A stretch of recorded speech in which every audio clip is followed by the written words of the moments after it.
과거 시험을 통해 관료를 뽑았던 조선시대. 지금은 5급 공채 시험이 등용문 역할을 대신하고 있습니다. 모든 곳이 필기고시가 4천여 응시자의 가슴을 졸리는 가운데 막을 열었습니다. 이번 고시에는 전국이 걸쳐 무려 6만 5천 명이나 응시했는데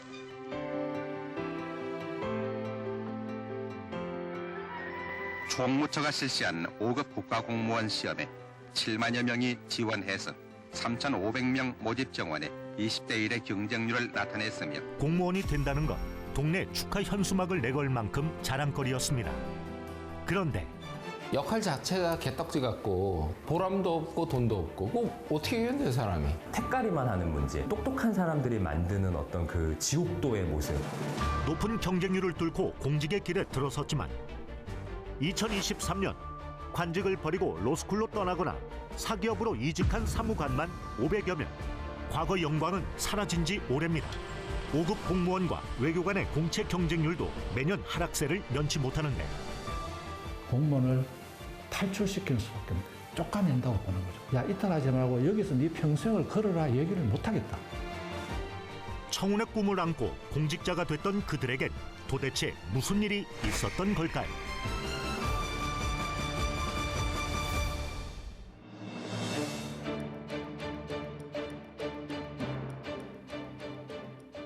안녕하십니까. 탐사보도 추적자들, 저는 정동건입니다. 지난해 행정안전부가 5년차 이하 공무원을 상대로 설문조사한 결과 10명 가운데 7명이 공직을 그만두고 싶다 생각한 적 있다고 응답했습니다. 관직을 버리고 로스쿨이나 민간 기업으로 간 젊은 사무관도 꾸준히 늘고 있는데요.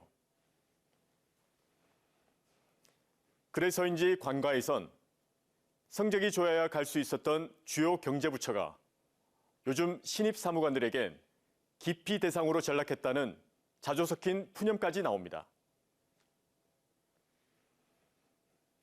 선망의 대상이던 공무원 위상이 어쩌다 이렇게 추락한 걸까요? 추적자들이 먼저 공직을 버리고 민간으로 떠난 엘리트 공무원에 시선을 맞춰봤습니다.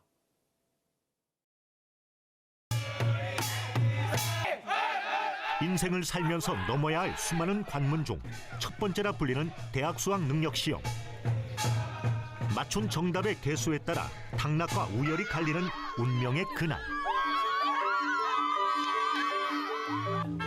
10년 전 수능 만점자로 화제를 모았던 이 수험생에겐 꿈이 있었습니다. 훌륭한 경제 관료가 돼 나라에 공헌하고 싶다는 것. 실제 그는 서울대 경제학과 졸업 후 행정고시의 꽃이라 불리던 5급 공채 재경직에 합격하며 그 꿈을 이루었습니다.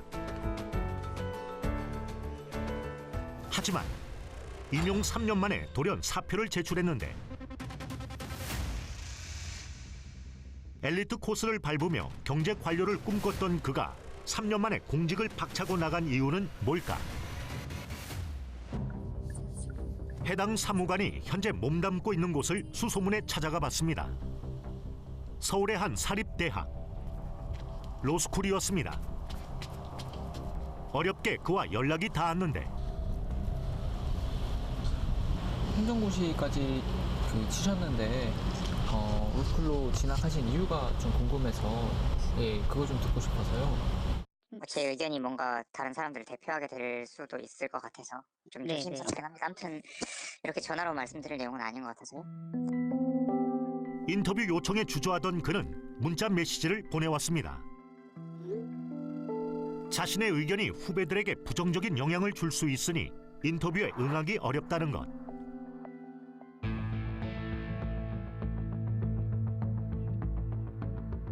하지만 그의 바람과는 달리 초급 관리자인 5급 사무관들의 이탈은 점점 더 늘고 있습니다. 40년 전 행시를 통과해 재무부 사무관이 됐던 최상목 경제부총리는 이 현상을 어떻게 바라보고 있을까? 개인적으로 훌륭한 인재를 로스쿨이 됐든 민간이 됐든 기재부에 있는 직원들이 많이 나가는 거가 좋다고 생각합니다. 그리고 또 그래야 또 많이 들어오고요. 그 현상 자체를 좀 부정적으로 보지 않습니다.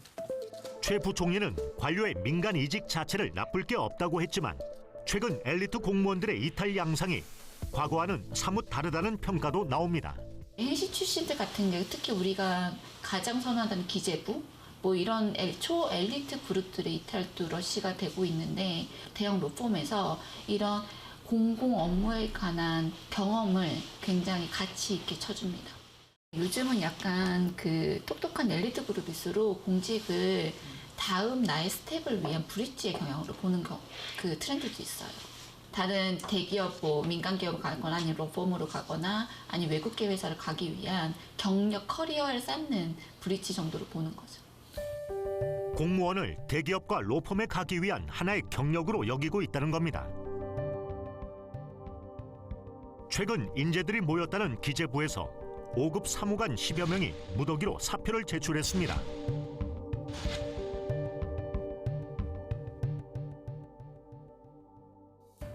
로스쿨 이런 데 합격한 친구도 있고 예. 그 전에 뭐 다른 뭐 이유로 해서 한 친구도 있고 기재부 자체의 어떤 승진이나 이런 게 타부처보다 좀 느린 측면도 뭐 있고요. 또 하나의 트렌드가 또 된 것 같습니다. 그게. 젊은 친구들은 이제 금전적인 것도 상당히 무시할 수 없는 거잖아요, 요즘에.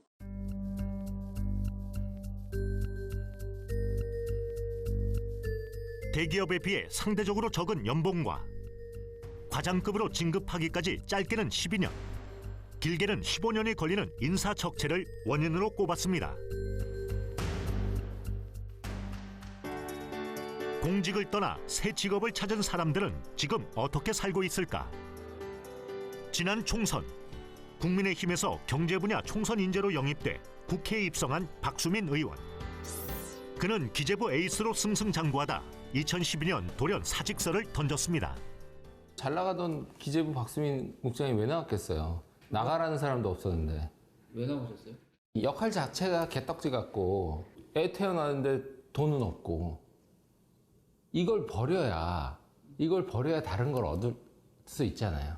보람을 찾고 그 가족을 부양하고 국장까지 잘 가서 그 다음에 뭐 비서관 가고 차관, 장관 가는 그 길이 멀쩡히 있는데 그걸 버리려니까 나도 뭐 미치고 한장하겠더라고 그때. 청춘을 다 바친 공직을 내려놓기 힘들었다는 박 의원. 높은 업무 강도와 상대적으로 부족했던 보상 체계. 당시 5살이던 큰딸을 비롯해 곧 태어날 아이까지 5남매 아버지로서 느낀 가장의 어깨가 무거웠다고 했습니다. 뭘 해결하라는 압력은 많이 받는데 해결할 수 있는 확실한 권한은 없고 해결했을 때 보상이 있나? 보상이 없어요. 그렇잖아요. 대기업과의 임금 격차도 문제점으로 지목했습니다. 대기업 과장급의 평균 연봉은 연 9천만 원 이상. 반면 4급 공무원의 연봉은 약 4,600만 원. 많은 엘리트 공무원들이 대기업의 러브콜에 흔들릴 수밖에 없다는 것. 내로라 하던 고위직 공무원 상당수가 고연봉의 대기업 임원직을 꿰찼는데 김대중, 노무현, 이명박 대통령의 통역과 윤석열 정부에서 대통령 비서실 의전 비서관을 역임한 김일범 전 의전 비서관은 현대차그룹 부사장으로 이직했고 기재부 경제정책국 에이스로 윤석열 정부 출범 직후 최상목 기재부 장관을 보좌한 김현익 전 과장 역시 CJ 미래경영연구원 임원으로 자리를 옮겼습니다. 실제 국내 경제를 이끄는 대기업 임원들 중 상당수가 고위 공무원 출신이었습니다. 대기업에서 공무원 출신을 선호하는 이유는 무엇일까? 공무원들의 장점은 그 공무원대에 앉아 있으면 여러 가지 정보들이 들어오거든. 교수, 기자, 국회의원, 보좌관. 그러니까 우리 사회에 그 이슈에 관심 있는 사람들을 다 만나게 돼요. 그래서 단기간에 사실은 그 분야의 전문성을 획득할 수 있어요. 정책 방향을 아는 게 기업으로서는 되게 중요하잖아요. 뭐 재정이나 금융 정책을 통해 가지고 기업들을 지원하는 거니까 기재부나 산업부에 있는 관료들을 이제 좀 많이 모시려고 하죠. 최근 정부와 관료 조직의 실체를 폭로한 문체부 서기관 출신 노한동 씨. 서울대 출신으로 24살 나이에 행정고시를 패스한 노 씨는 문체부에서 13년간 일했지만 서기관으로 승진하자마자 돌연 퇴사했는데 그 이유가 뭘까? 영리한 무능을 택했다. 그러니까 영리하게 일을 미루고 영리하게 책임지지 않으려는 면피의 세계로 빠지고 그러면서 공익에 대한 것보다는 자신의 사적 이익. 이 상황에서 더 이상 여기에 어떤 기대를 해야 되느냐. 그가 바라본 공직사회는 영리하지만 무능한 조직이었다는 겁니다. 제가 호치키스 행정이라는 표현을 좀 썼는데 이 공직사회에서는 굉장히 유명한 단어인데 국회 상임위 한 달에 한 2번 정도 열리는데 그 전날 그 의원실에서 예상 질문지를 새벽까지 수거를 해서 그 예상 질문을 만드는 그런 관행이 있습니다. 예상 질답을 다 보고를 드렸음에도 불구하고 이런 것들이 사실은 그렇게 필요하냐. 그냥 해왔던 것이기 때문에 하는 것이고 어떤 의미에선 장관의 면을 살려주기 위해서 하는 것이지 그렇게 밤을 샌 공무원이 과연 다음날 뭐 제대로 일을 하겠습니까 또. 게다가 똑같은 내용의 이름은 각각 달라야 하는 보고서 문화는 엘리트 공무원을 꿈꿨던 그에게 무력감을 느끼게 했다는데 그게 뭐 상세한 버전도 있고 좀 요약된 버전도 있을 수 있지 않겠습니까? 근데 그거를 장관 버전, 뭐 차관 버전, 국장 버전, 뭐 풀 버전, 요약 버전 이런 것들이 모여서 우리가 계속 그 택가리만 하고 있지 않느냐. 진짜 자기 파트의 일을 하는 사람보다 이걸 취합해가지고 어떻게 보면 이렇게 손에 잡히는 자료로 윗사람들한테 보고하는 업무가 이 정부 내에 더 많은 것 같다. 사실 우리 정부에서 캐치프라이즈는 계속 바뀌지 않았습니까? 뭐 이명박 정부 때 녹색 경제, 그다음에 박근혜 정부 때 창조 경제, 그다음 문재인 정부 때 한국판 뉴딜, 그다음 윤석열 정부 때 그 역동 경제. 결국에 이 호치키스 행정으로 그냥 다 똑같은 내용만 들어가고 있거든요. 현재 노무사를 하고 있다는 박준용 씨. 그 또한 13년간 몸담은 공직 생활을 그만뒀습니다. 되게 효율적으로 할 수 있는 일을 되게 어렵게 한다 이런 느낌이 너무 강했죠. 아무래도 서열이 많다 보니까 그것도 이제 뭐 하나 보고하면 또 이제 과장선에서 다시 돌아오고 또 국장 가면 또 돌아오고 식장 돌아오고 사실 국회까지 통과된 그런 효능감이 떨어지는 그런 면은 당연히 이제 계층제니까 거기서 오는 기본적인 제약이 큰 거죠. 일의 만족도는 물론 급여도 공무원 때에 비해 나아졌다는 박 씨. 그런데 취재 도중 그가 뜻밖의 얘기를 꺼냈습니다. 공직 동기들이 얽힌 한 사건이었는데 사실 제 동기 하나가 그때 산자부에 있다가 감옥에 갔고 그런 것 원자력 때문에 그러니까는 항상 공무원은 무슨 일을 하면은 조금 만약에 힘 있는 부처에 있으면 그런 게 좀 강할 거고 항상 책임에 대한 생각은 하면서 일을 하게 될 수밖에 없는 구조죠. 고위직으로 가면 갈수록 그게 더 심하게 느껴질 텐데 항상 불안하죠. 이게 무슨 일을 하면 이렇게 하다가 어떻게 책임을 지지 않을까. 문재인 정부 당시 검찰은 배공규 전 산업부 장관 등이 월성원전 1호기 조기 폐쇄 과정에서 부당한 압력을 행사한 혐의로 대대적 수사를 벌였고 산업부 국장, 과장, 서기관 모두 수사 대상이 됐습니다. 월성원전의 경제성 평가 자료를 조작한 사실이 들통나는 걸 막기 위해 산업부 원전 담당 과장 등이 감사원 감사 직전 청와대 보고 자료를 모조리 삭제했다고 보고 기소한 것. 바뀐 정권의 국정과제 방향을 따랐을 뿐인데 5년이 넘도록 수사와 재판을 받게 된 겁니다. 이들이 삭제한 자료가 공용 전자기록이 아니란 이유로 최종 무죄를 선고받았지만 수억 원이 넘는 변호사 비용을 떠안게 됐습니다. 이후 공직사회에 또 다른 관습이 생겼습니다. 최근에 이제 트렌드는 사무관들이 보고서 쓸 때 과수원, 과장이 수정 한번 지시했다. 국수원, 국장이 수정 한번 지시했다. 이와 같은 문건이 실제로 언론에 공개된 적도 있었습니다. 기재부에서 배포한 보도자료 파일 제목에 맥락을 전혀 알 수 없는 실수라는 단어가 기재돼 있었는데 알고 보니 실장이 수정한 자료란 뜻이었습니다. 지시를 받고 한 일에 법적인 책임까지 질 수 있다는 불안감이 이런 장명법까지 만든 겁니다. 뭐 녹음하는 사람들도 있고 업무 수첩에 뭐 빼곡히 적는 건 기본이라고 보시면 되고, 왜냐면 어떤 일에 어떻게 연루가 될지 모르지 않습니까? 근데 그게 형사처벌을 받을지도 모른다는 두려움이 오게 되면은 나중에는 어떻게든지 간에 내가 책임을 좀 덜 지는 방향으로 가야 되지 않겠습니까? 정부 바뀔 때마다 수사에서 이제 공무원들이 위축돼서 일 안 하는 거, 이거에 대해서 그거 진짜 문제다. 이 정치 보복의 역사가 이걸 만드는 거잖아요. 이걸 끊어내야죠. 공무원은 국가기관에 속한 직군으로 정년을 보장받지만 5년마다 바뀌는 정권의 영향을 받을 수밖에 없습니다. 수사기관인 경찰 공무원도 예외가 아니었는데, 우리는 지금까지 잘 들을 수 없던 경찰 내부의 은밀한 이야기를 한 현직 경찰 간부에게서 들을 수 있었습니다. 경찰 생활 몇 년 되셨습니까? 94년에 임관을 했으니까요. 이제 30년 넘어가고 있는 것 같습니다. 네. 경찰 생활 30년 동안 수사는 어느 정도 하셨습니까? 뭐 한 23, 4년 하지 않았나 싶은데요.